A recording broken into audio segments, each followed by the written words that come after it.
You know, some people were curious as of this last episode in regards to what goes into the scores of my episode ratings. You know that it's based on a 1 to 10 scale, but there have been times where I've given episodes beyond a 10. I think the season that had the most consistent 10 plus points would have been Zatima season 1.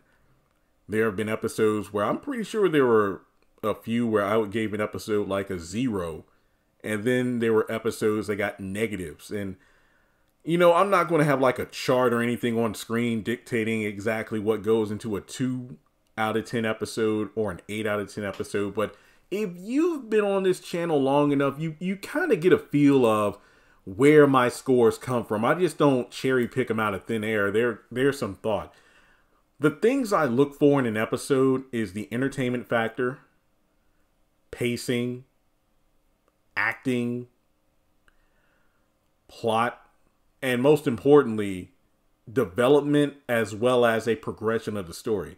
Now, there are a lot of episodes within Tyler Perry shows where it's just fillerish, where things are repetitive, characters, you know, regress, and in the rare instance where they develop or it seems like the plot is moving forward, we might get 3 or 4 episodes of just hot air before we get to anything of substance. And that's usually around the time we get to a mid-season or season finale.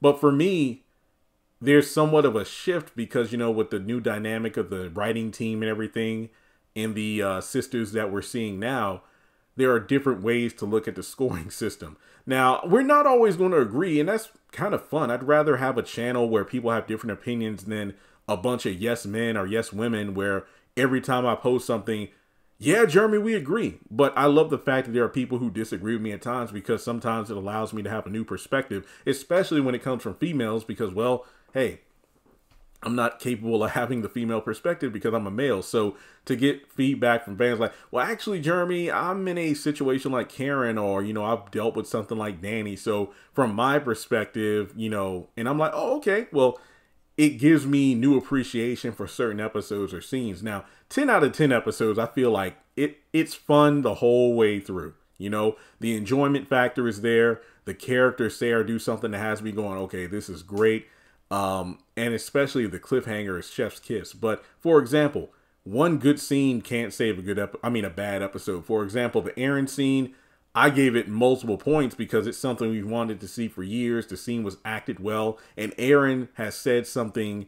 Well, no, he said everything, damn near everything that Karen needed to be told for the past several seasons / years in our time within the confines of the show. And I said in another video, you know, as badly as people want Fatima or someone to like pop Karen in the mouth or something, her having her jaw drop to the floor because she was told off in a way that she wasn't called out of her name.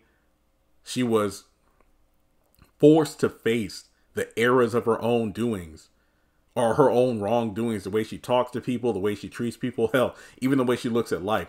That was beautiful. But to me, the episode before that scene was like at least or at most a 4. Yeah, people talk about, well, Pam gave it to Karen too and Andy told off Hayden.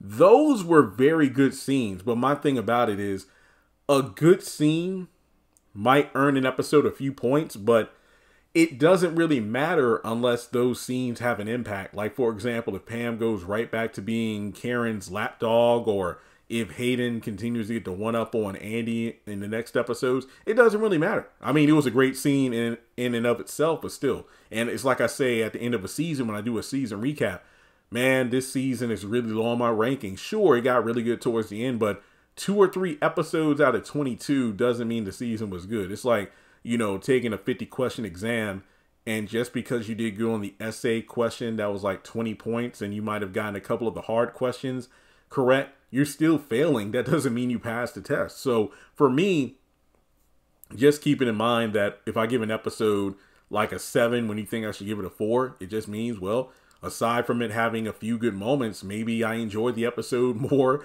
than you did. I mean, there are times where people say, man, Jeremy, you gave this episode a 3. I would have given it a 5 at least because of so-and-so. And yes, I do have my biased moments when a fine-ass woman is on the screen, or if a particular character is wearing something extremely sexy. I'll give it points. But hey, Tamara looked fine as hell as her in her outfit with the spots on it, but I didn't let that factor into my score at all. I didn't. I liked Michael going to school, Danny having a trip over to Zach and Fatima's house, the scene where Pam got one over on Karen by telling her about herself when she tried to mock her for wanting to ask out Trey, and Gary made me laugh out loud when he went off on Ethan over the phone. So those are like the moments that were making me give the episode a 4. But then Aaron going off on Karen boosted it up to a 7. You see what I mean there? So that's kind of the thought process in my episode ranking. So with that being said, that's really all I needed to say in regards to my episodes scoring. It's been a while since I gave a negative score. Negative just means, okay, this episode was a complete waste of time. It was utter trash. The character dynamics and their dialogue was just trash. I mean, the Oval probably got a lot of those, I don't know, but yeah, that's pretty much how I see it. So with that being said, just keep that in mind the next time you hear me give a score, and let me know how you score episodes, like what goes into your thought process when you give an episode a score. So like and subscribe, and I'll catch you in the next video.